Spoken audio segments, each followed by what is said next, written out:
Despite the failed prophecies of the religious ideology of Polish Messianism concerning the political and spiritual resurrection of Poland in the 19th century, it maintained a lasting influence on the Polish nation and mentality, an influence which continues to this day. Quite prominently, the heretical sect of the Mariavites, which was condemned by Pope St. Pius X in the early 20th century, held beliefs drawn from Messianic thought and literature. As is revealed in The Third Adam, their leader, so-called Archbishop Kowalski, saw both Adam Mickiewicz and Andrzej Tolejanowski as heaven-sent prophets. There are substantial parallels between the Tolejanowski circle and the Mariavites.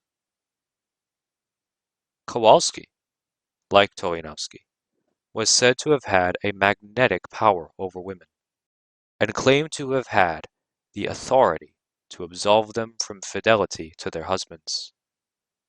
Both movements held that the Church was dead in spirit, and both were likewise condemned by the Holy See.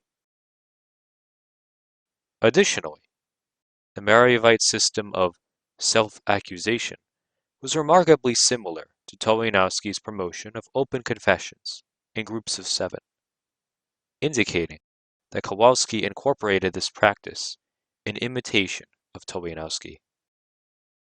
The entry on the Mariavites in the Critical Dictionary of Apocalyptic and Millenarian Movements relates that, quote, their earlier literature shows that they did not expect the literal end of the world, but rather a coming of a new epoch in civilization that would be characterized by the work of the Holy Ghost.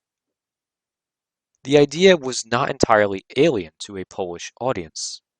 After the November Uprising, 1830 to 1831, a group of Polish poets and thinkers started to proclaim the coming of a new social, religious, and political order, with Poland playing a fundamental role in the process. The idea of a suffering nation was compared to the sacrifice of Jesus that would bring ultimate redemption and a new era in the history of humanity. These ideas were subsequently taken in by the Mariavites, who built their identity around them. End quote. However, the influence of this ideology would not only come to define the identity of the Mariavites, but more controversially, ended up becoming intertwined with the cultus surrounding the so-called Divine Mercy devotion. Though the apocalyptic elements have been removed, there are significant correlations that are quite difficult to shrug off. These are the general themes of Christ choosing Poland to bring about a spiritual renewal. This one will be elaborated after the others. The special nature of Polish suffering as a prerequisite for this election. Instead of the era of the partitions and uprisings, the experience of Poland in the Second World War, under occupation and afterwards under communism, is utilized. The idea of Poland being more Catholic than Rome. The disobedience of Father Sopocko and the other promoters of this devotion against the orders of the Holy See, referred to Acta Sancta Sedis 08-1875, to halt the circulation of new devotions at that time is justified under this reasoning implicitly. A key visual connection between the Polish flag and the first iteration of the Divine Mercy image, painted by Kazimierowski, gives a symbolic representation of the influence of Messianism on this so-called devotion. If one turns the Polish flag on its side, as has been done on screen, and then looks at the painting, the configuration of the red and white rays is unmistakably identifiable as the flag. As an intriguing digression, it is worth noting that the modern Polish flag which was used by the First Republic of Poland, was first utilized by the Napoleonic Duchy of Warsaw. The Polish flag, here in this painting, shoots out of the void in the chest of Christ, where the Sacred Heart should be. Moving on to the diary, there is a particular quote which shares thematic resemblance to one from Mieszkiewicz's The Books and Pilgrimage of the Polish Nation.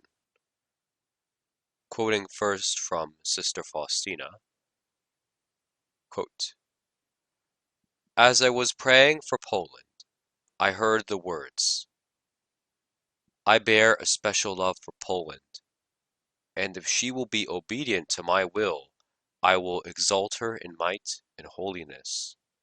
From her will come forth the spark that will prepare the world for my final coming.'" End quote. For reference, that is from page 716, paragraph 1732 of the Kindle edition of the Sister Faustina diary. Now for the Mieskiewicz quote. Quote, "And the Polish nation was crucified and brought into its tomb. And the king shouted, 'We have killed freedom, we have buried it.'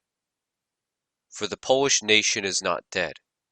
Its body indeed is in the tomb, but its soul has ascended from the surface of the earth, that is, from public life to the abyss, or domestic life, to the homes and hearts of those who endure distress and oppression in their country, and far from their country, in order to be the witness of their suffering and of their misery.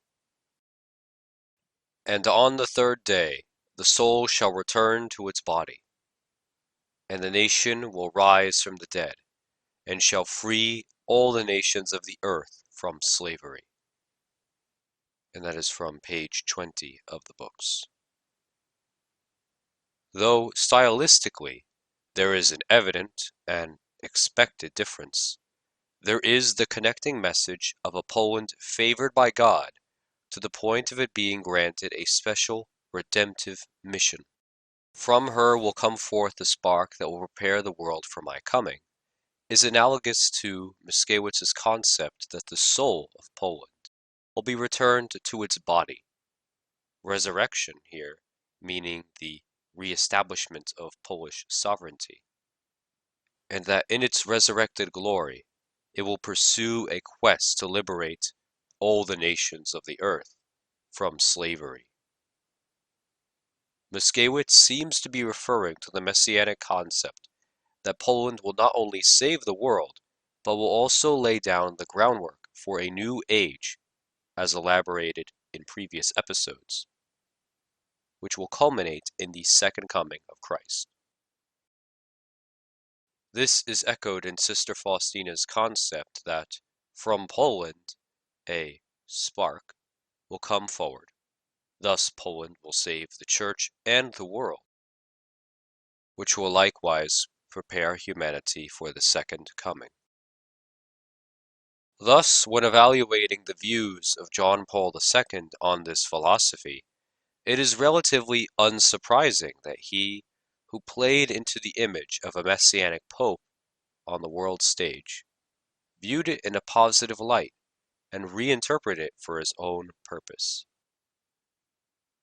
In particular, he held a great admiration for Adam Mieskiewicz. In his collected plays and writings on theater, he praises the play Forefathers' Eve. Though his criticism mostly entails the technicalities of a particular performance of the play he himself witnessed and probably partook in given his career as an actor, he leaves room for his glowing review to touch on some of its themes and characters, though only a little.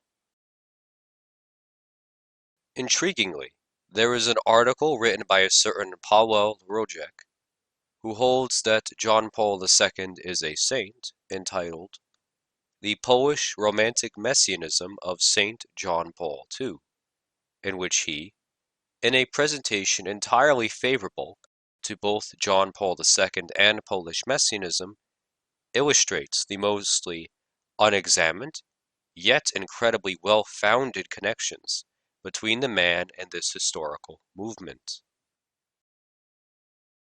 Though it is well worth reading the whole article, here are some key quotations.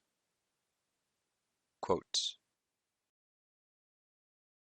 the quote the Pope used during his first visit to Poland on 3rd June 1979 from Mieszkiewicz's The Books of the Polish People and of the Polish Pilgrimage, that a civilization truly worthy of man must be Christian, can be regarded as the leitmotif of his whole pontificate. End quote.